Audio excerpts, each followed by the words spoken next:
진행형 믿음이라는 제목으로 잠시 은혜를 나누려고 합니다.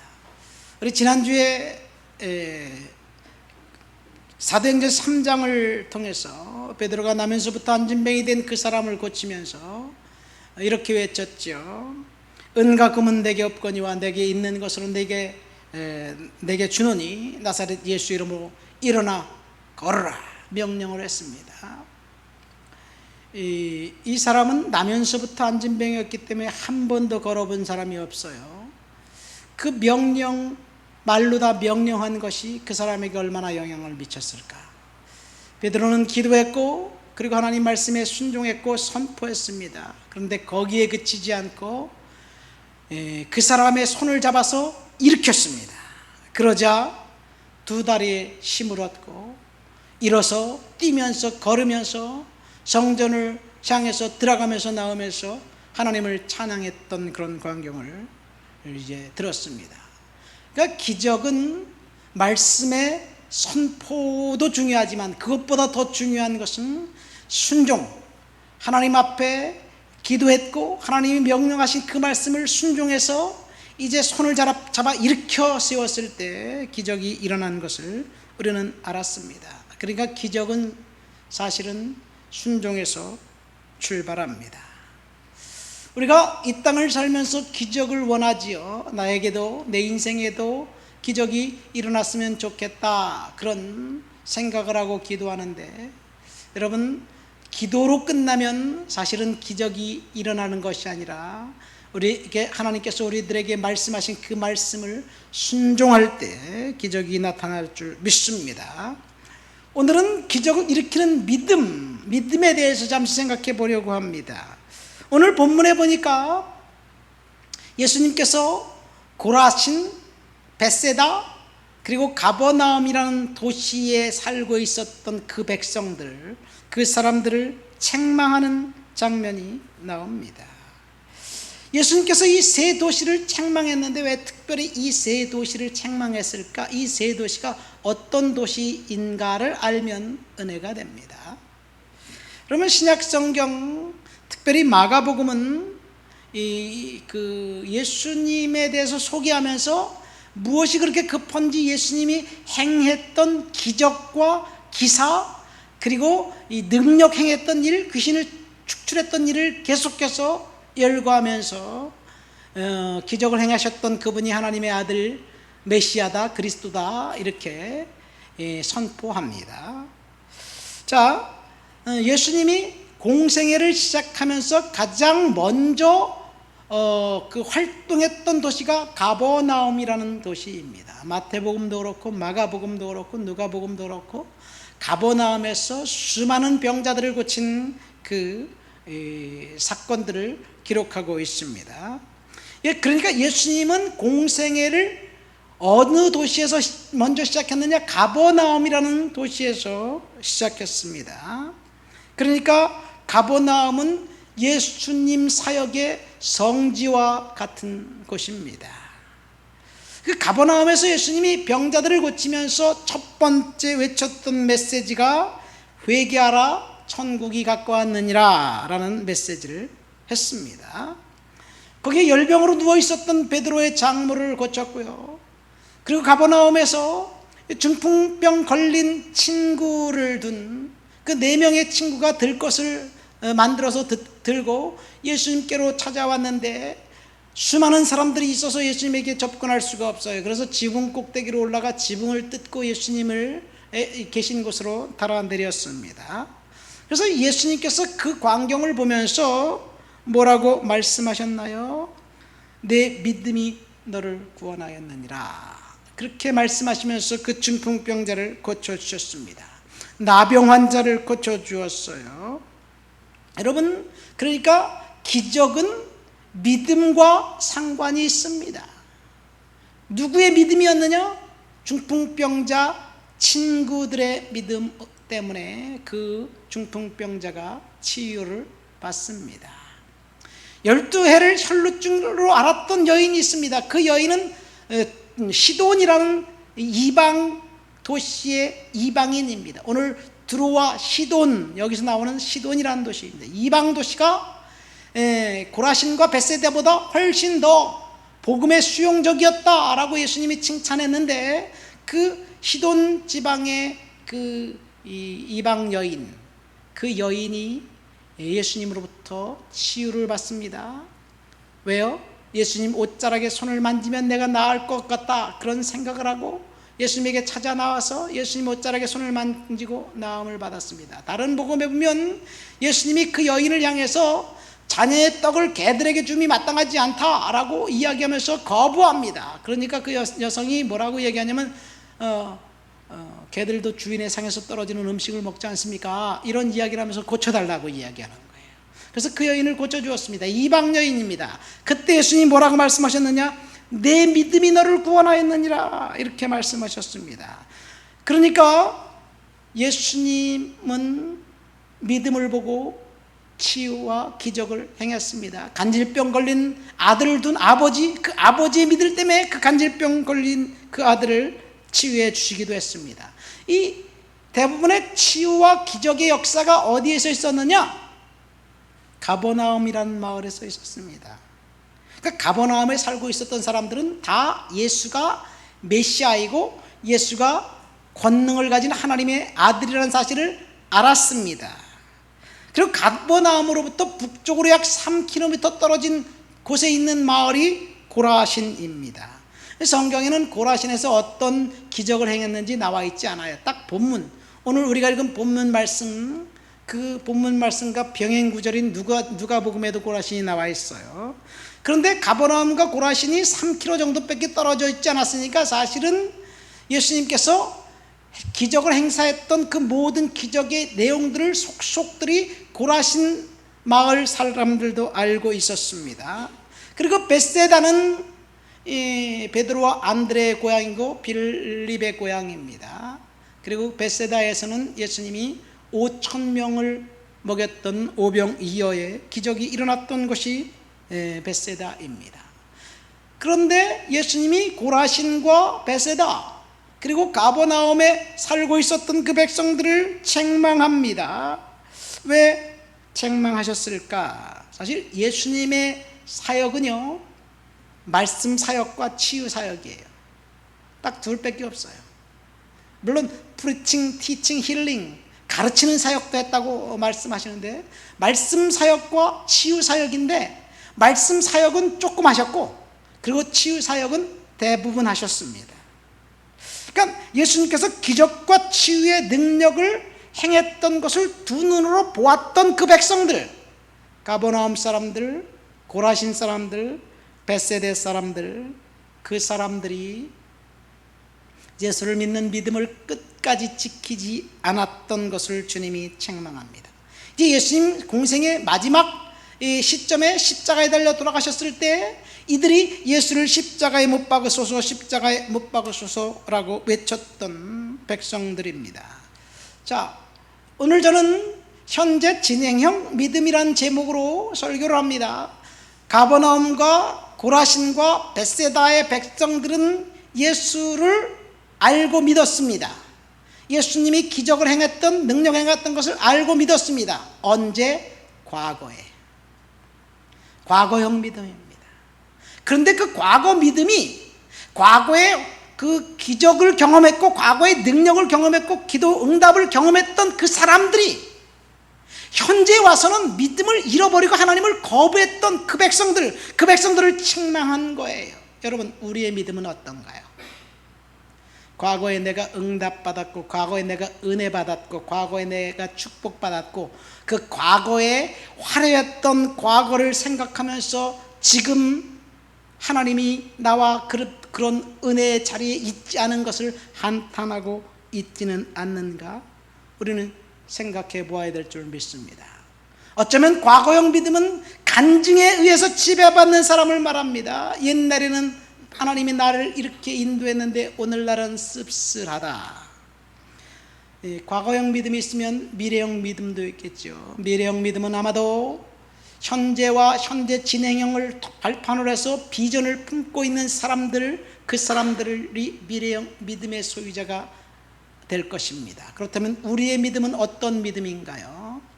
지금 현재 발판으로 삼아서 현재 진행형 믿음을 가지고 미래에 하나님께서 저와 여러분들에게 주실 꿈과 비전, 미셔널 철치의 비전을 성취하기 위해서 그런 미래형 믿음의 소유자들이 되시기를 예수님의 이름으로 축원드립니다. 그러니까 우리는 현재 진행형 믿음을 소유한 하나님의 사람들이 되어야 될 줄 믿습니다. 자, 과거형 믿음을 가진 사람들을 예수님이 책망했는데 본문 20절부터 24절 말씀까지 한번 우리 다 같이 읽어볼까요? 다 같이 본문을 읽어보시겠습니다. 예수께서 권능을 가장 많이 행하신 고을들이 회개하지 아니하므로 그때 책망하시되 화 있을진저 고라시나 화 있을진저 벳세다야 너희에게 행한 모든 권능을 두로와 시돈에서 행하였더라면 그들이 벌써 베옷을 입고 채에 앉아 회개하였으리라. 내가 너희에게 이르노니 심판날에 두로와 시돈이 너희보다 견디기 쉬우니라. 가버나움아 내가 하늘에까지 높아지겠느냐 음부에까지 낮아지리라. 내게 행한 모든 권능을 소돔들에서 행하였더라면 그 성이 오늘까지 있었으리라.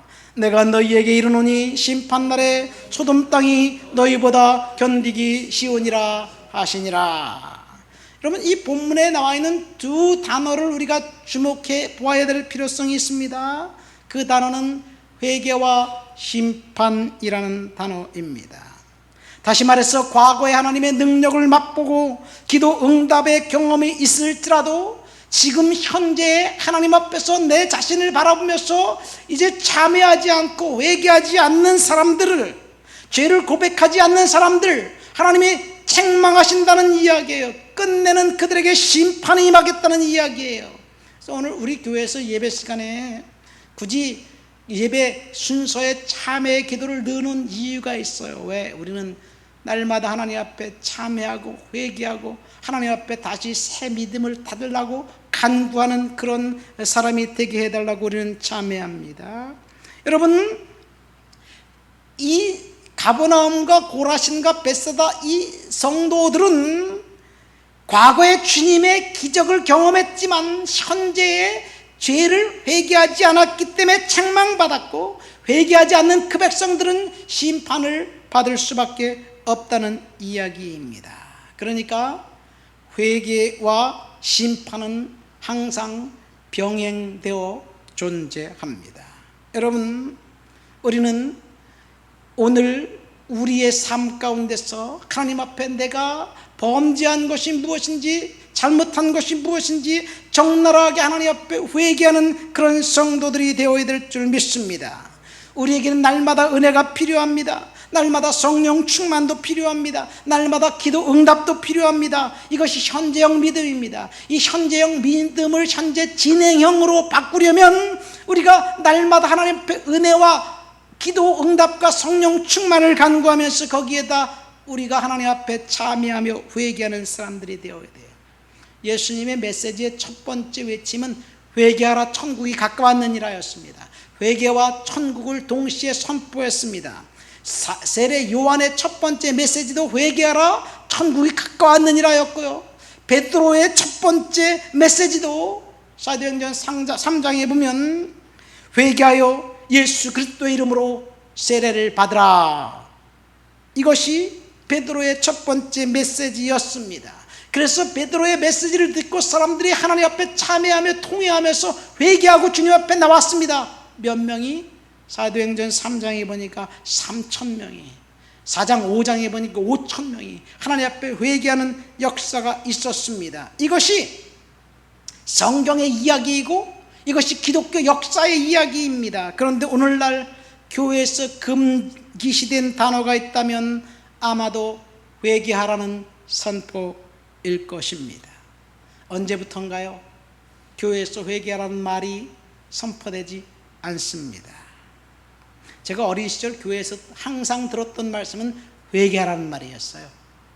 특별히 부흥회 때는 더 했어요. 날마다 회개하라니까, 어제도 회개하라 그래서 회개했는데 오늘 또 회개하라니까 또 내가 무슨 잘못했는가, 얼마나 회개하려고 끄집어내면서 회개했는지 모릅니다. 그런데 오늘날 회개라는 메시지가 사라졌습니다. 1907년 평양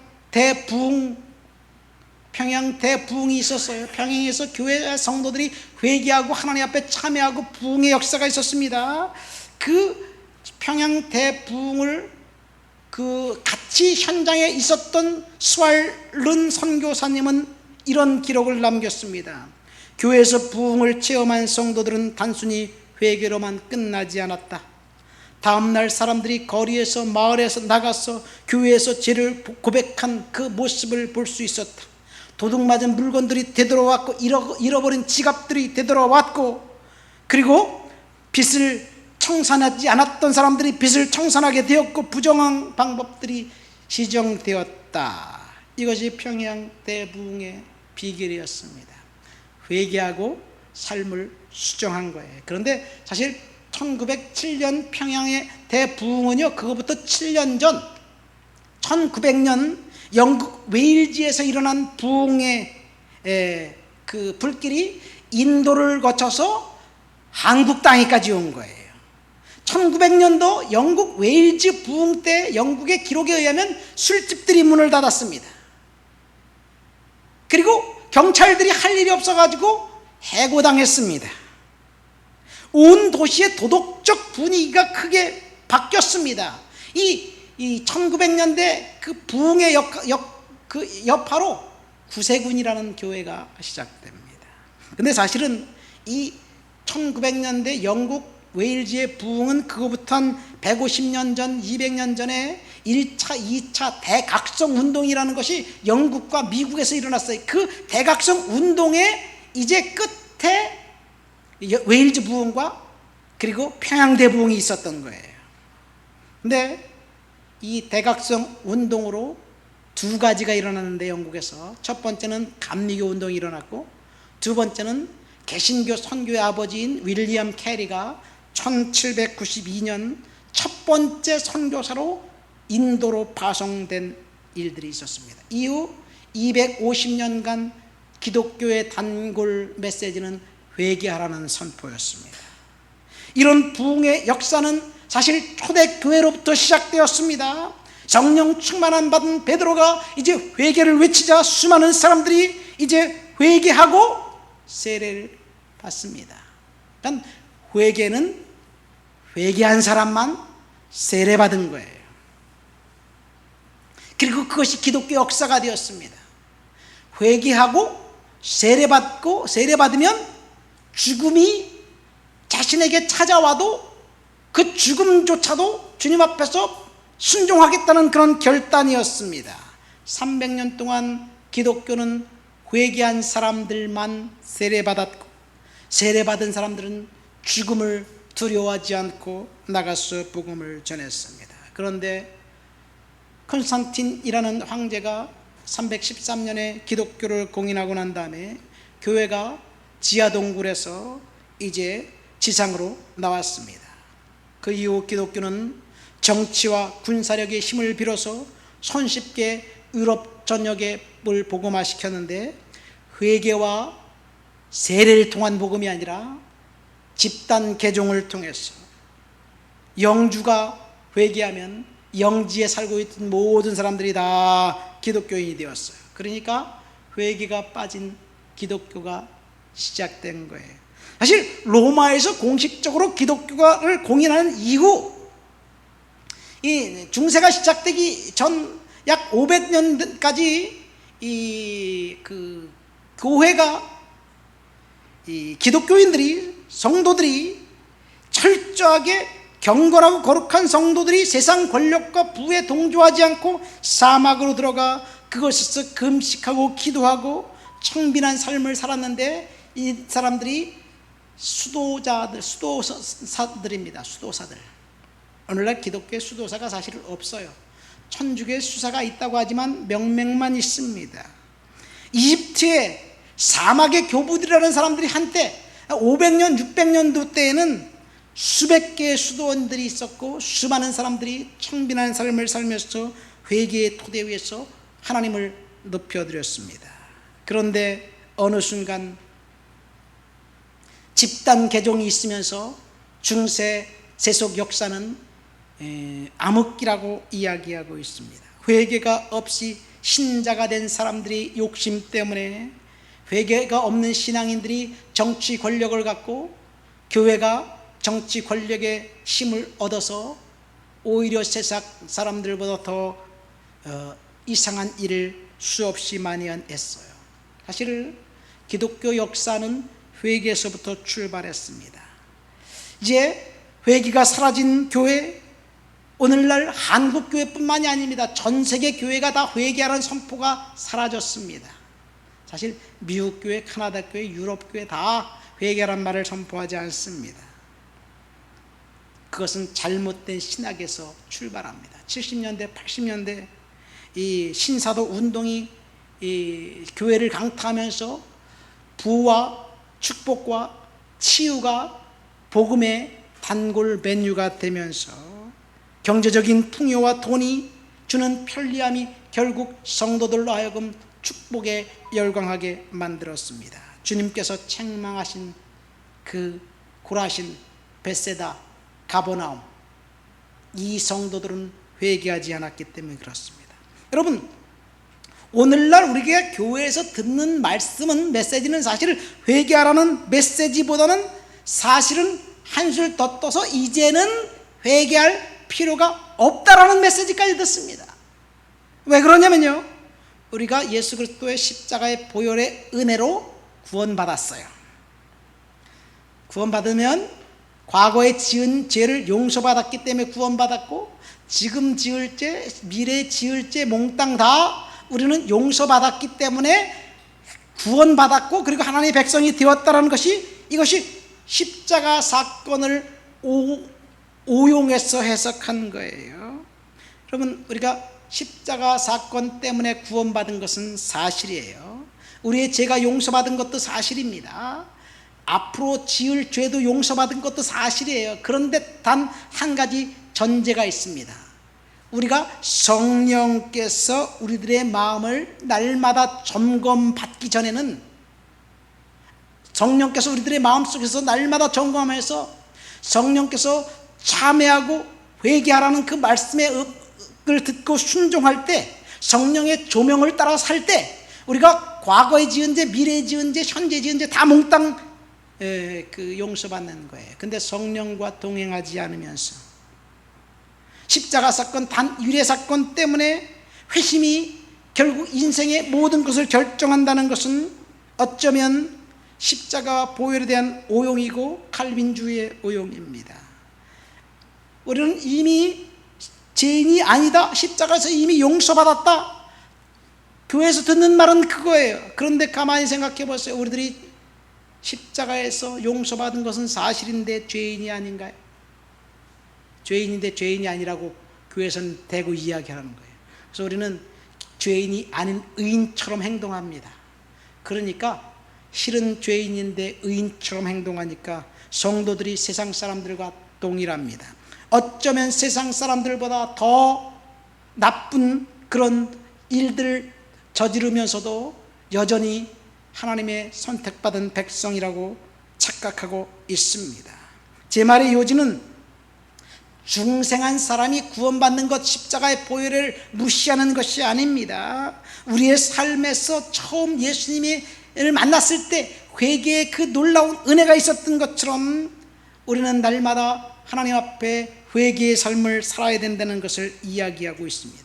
그러니까 회개하지 않는 삶은 과거형 신앙에 머물러 있는 사람이에요. 과거형 삶은 이렇습니다. 과거의 축복, 과거의 은혜가 오늘 나에게 미쳐서 오늘 그것을 추억하면서 신앙을 갉아먹는 거예요. 반드시 회개해야 됩니다. 두 번째로, 우리는 더 이상 이 과거형 믿음으로 볼 때 더 이상 과거의 저주가 현재 우리의 삶에 영향을 미칠 수 없다는 것이, 믿습니까?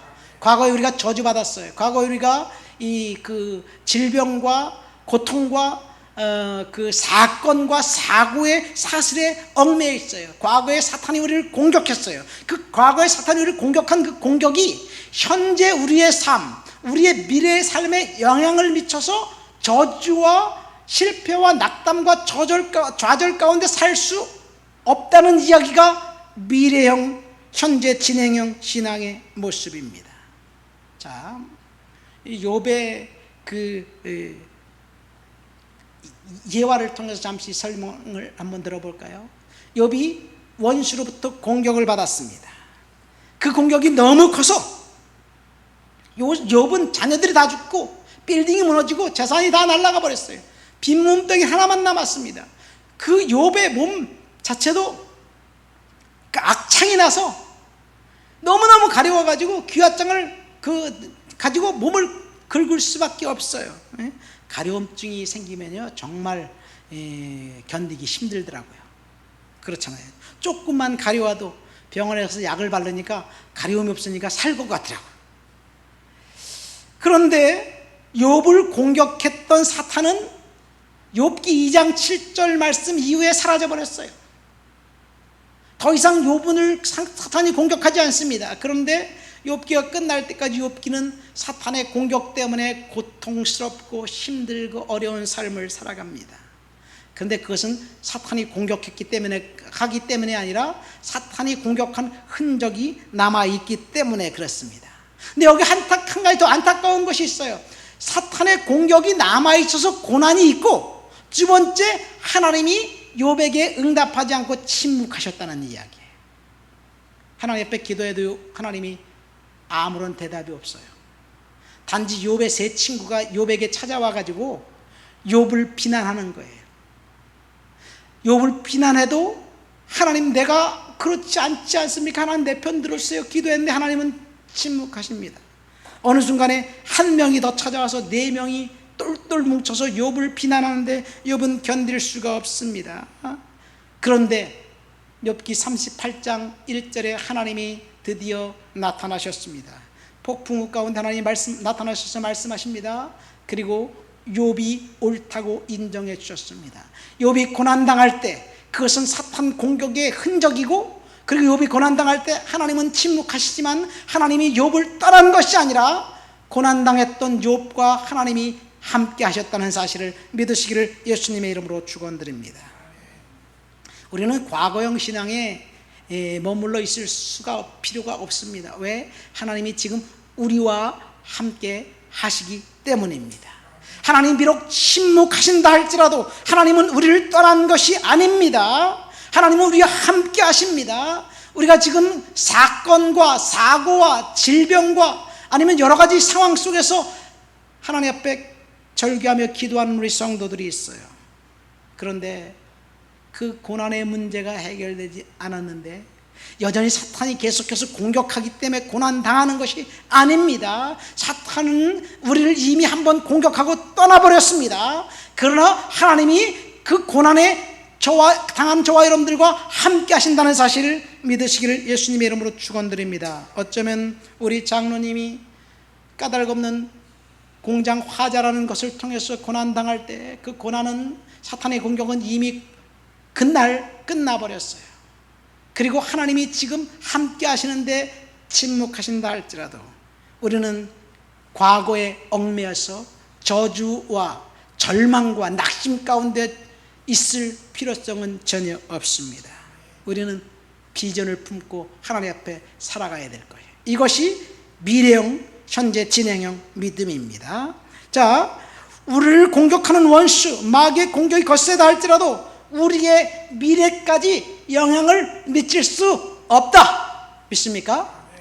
우리는 현재 진행형 믿음 토대 위에 미래형 믿음을 가지고 비전을 품고 살아가는 백성들이에요.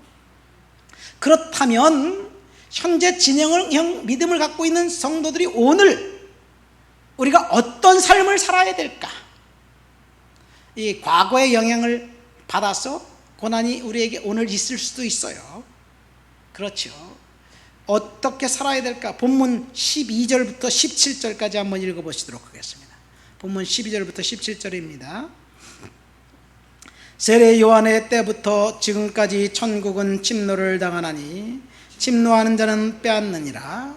모든 선지자와 율법이 예언한 것은 요한까지나 만일 너희가 즐겨받을진대 오리라 한 엘리야가 곧 이 사람이니라. 귀 있는 자는 들을지어다. 이 세대를 무엇으로 비유할까? 비유하건대 아이들이 장터에 앉아 제동물을 불러 이르되 우리가 너희를 향하여 피리를 불어도 너희가 춤추지 않고 우리가 슬피 울어도 너희가 가슴을 치지 아니하였다 함과 같도다. 지금 예수님께서 현재 진행형 신앙을 갖고 있는 상도들이 오늘 우리가 어쩌면 과거의 영향 때문에 고통 가운데 있을 수도 있고 어쩌면 과거에 화려했던 것을 추억하면서 낙심 가운데 있을 수도 있습니다. 오늘 우리가 어떤 삶의 모습을 가지고 살아야 될까? 12절 말씀입니다. 12절 말씀 보니까 천국은 침노를 당하나니 침노하는 자가 빼앗느니라, 그런 말씀이 있어요. 언제부터? 요한의 때부터 지금까지. 세례 요한이 이 땅에 왔을 때를 이야기합니다.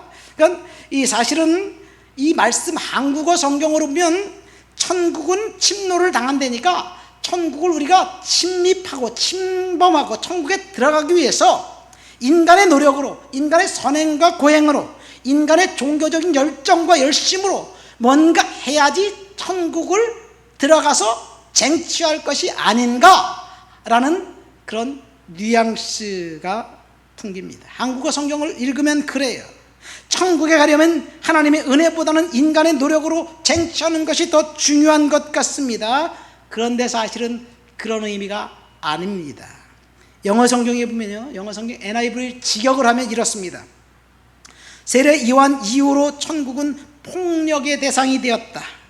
폭력적인 사람들이 쟁취할 것이다. 이 바이런스, 폭력이라고 번역을 했어요.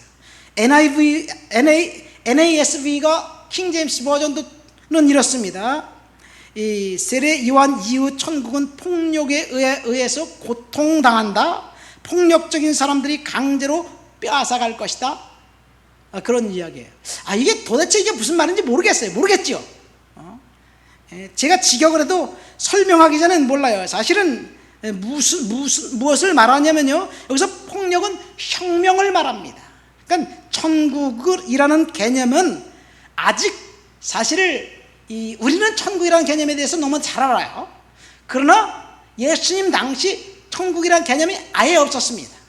사실 구약 성경에 보면요, 천국이라는 개념이 없습니다. 천국이라는 개념은 누가 가장 먼저 말했냐면 세례 요한이 회개하라 천국이 가까웠느니라, 그 천국을 선포할 사람이 메시아 그리스도 예수다 이렇게 선포했어요. 그리고 예수님이 회개하라 천국이 가까웠느니라 하면서 천국에 대해서 이야기했습니다. 그러니까 천국은 신약이 시작됨과 동시에 천국의 비밀이 밝혀집니다. 신약이 시작됨과 동시에 또 밝혀지는 것이 있는데 뭐냐면 영적인 질서, 마귀의 정체가 드러나요. 구약시대에 마귀가 사람들을 공격하고 그랬는데 마귀가 어떤 놈인지 몰랐어요. 그런데 예수님이 이 땅에 오셔서 마귀의 정체를 드러내면서 마귀를 축출하기 시작했습니다. 그래서 마귀가 예수님 사역을 통해서 마귀가 드러나고 그리고 마귀를 축출당했어요. 천국 개념도 마찬가지입니다. 그래서 사실 오늘날도 유대교에서는 천국이 없습니다. 그들은 천국을 몰라요. 천국이라는 개념이 아예 없습니다. 자, 예수님이 세례 요한 이후 천국의 개념을 말씀하시면서 천국의 사역을 이 땅에서 시작하시기 시작했습니다. 누가복음 4장에 보면 이사야 61장 1절 2절 말씀을 이제 인용해서 이렇게 말합니다. 누가복음 4장 18, 19절. 그럼 성경책에 있는 사람은 찾아보세요. 제가 읽어드릴게요. 주의 성령이 내게 임하였으니 이는 가난한 자에게 복음을 전하게 하시려고 내게 기름을 부으시고 나를 보내사 포로된 자에게 자유를, 눈먼 자에게 다시 보게 함을 전파하며 눌린 자에게 자유를 주고 주의 은혜의 해를 전파하게 하려 하심이니라. 이 말씀은 무슨 말씀이냐면요, 눌린 자를 해방시켜 주고 천국의 백성들로 만들기 위해서 예수님이 이 땅에 오셨다는 것을 이야기하고 있어요. 그러니까 이 해방이 바로 천국을 침노하고 있는 것을 말하고 있습니다. 그러니까 천국에 대한 혁명을 이야기하고 있는 거예요. 지금 예수님이 이 땅에 오셔서 천국 혁명을 이야기하고 있는 거예요. 마치 공산주의 혁명이 일어났던 것처럼 예수님이 이 땅에 천국 혁명을 일으켜 주고 계신 거예요. 그래서 예수님을 통해서 천국의 비밀이 밝혀졌습니다. 그런데 오늘날 사람들이 생각하는 천국, 우리가 생각하는 천국이 예수님이 말씀하신 천국이 아니에요. 달라요. 비슷한 것도 있지만 다릅니다. 우리는 천국하면 어떻게 생각합니다? 첫 번째, 우리가 죽으면 갈 곳이 천국이다라고 생각합니다. 그렇죠? 죽으면 어떤 사람이 천국 가느냐? 이 땅에서 선하고 착하고 그리고 다른 사람을 도우면서 이렇게 산 사람들은 천국 가고 그렇지 못한 사람들은 지옥 간다. 이런 개념이 우리들 속에 있어요. 사실 이 개념은 중국의 도교에서 온 무릉도원의 개념입니다. 동양 사람들은 무릉도원의 개념을 갖고 있고 서양 사람들은 유토피아에 대한 개념을 갖고 있어요. 유토피아는 아주 아름다운 이상향 낙원입니다. 누구나 가고 싶어하는 곳, 누구나 가서 살고 싶어하는 곳, 그곳이 있는데 그곳은 이 세상을 살면서 선을 행한 사람들이 다 간다, 이런 이야기예요. 근데 교회에서는 성도들에게 뭐라고 얘기해요? 누구나 선행을 하면서 가는 사람이 이상향이 아니라 예수 믿는 사람들만 간다, 요것만 달라요. 우리가 생각하는 천국 개념이에요. 근데 예수님은 그런 천국 개념을 이야기하지 않았어요. 물론 예수님이 말씀하신 천국 개념 중에 이상향 개념도 있습니다. 제가 언젠가 말했죠. 천국은 성경에서는 천국을 세 가지 단어로 말하고 있어요. 첫 번째 문자 그대로 천국, 킹덤 오브 헤븐. 두 번째 하나님의 나라, 킹덤 오브 갓. 세 번째 단어가 한국어 성경은 낙원이라고 해석한 파라다이스입니다. 지금 우리가 낙원이라고 해석한 이것이 우리가 생각하는 천국의 개념이에요. 근데 낙원은 예수님이 딱 세 번 시작 성경에 세 번 나와 있어요. 첫 번째 나온 게 어디냐? 예수님이 십자가에 달려 돌아가실 때 오른쪽 강도가 예수님께 부탁하죠. 주님의 나라에 가면 나를 좀 기억해 주세요. 그러니까 예수님 뭐라고 말했습니까? 내가 오늘 나와 함께 낙원에 있을 것이다. 왜요? 그 사람은 죽기 때문에. 이제 죽으면 영원히 하나님의 심판대 앞에 가서 낙원에 가는 거예요. 이것이 파라다이스입니다. 우리는 이것만 생각합니다. 근데 천국, 킹덤 오브 갓이라는 말은 예수님이 마태복음에 회개하라 천국이 가까웠느니라, 이것을 마태복음에만 나와 있는 천국이라는 단어는 마태복음에만 나와 있습니다. 근데 천국의 개념을 우리는 첫 번째는 우리가 말했던 낙원, 죽은 다음에 갈 곳을 말하고요. 근데 예수님이 말씀하신 천국은 지리적인 개념이에요. 이 땅의 왕국이에요. 예수님이 사도행전 1장에 보면 제자들이 질문하죠. 하나님 나라가 이 땅에 언제 임합니까? 그러니까 예수님이 하나님의 나라가 이 땅에 임하는 것이 아니야, 거부하지 않았습니다. 이 땅에 임할 건데 그 시간은 하나님의 영역이다. 그러니까 예수님은 천국을 이 땅에 있을 하나님의 나라로 이야기하신 건 맞습니다. 언제냐? 신학적으로 볼 때 천년 왕국이 지나고 난 다음입니다. 어쨌든 천국이 이 땅에 있습니다. 임할 거예요. 두 번째, 예수님이 마태복음, 마가복음, 누가복음에 보면 천국이라는 말씀 말고 하나님의 나라라는 말을 합니다. 하나님의 나라는 언제 임하느냐? 예수님이 귀신을 축출하고 난 다음에 뭐라고 말씀해요? 하나님의 나라가 그곳에 임했다라고 이야기합니다.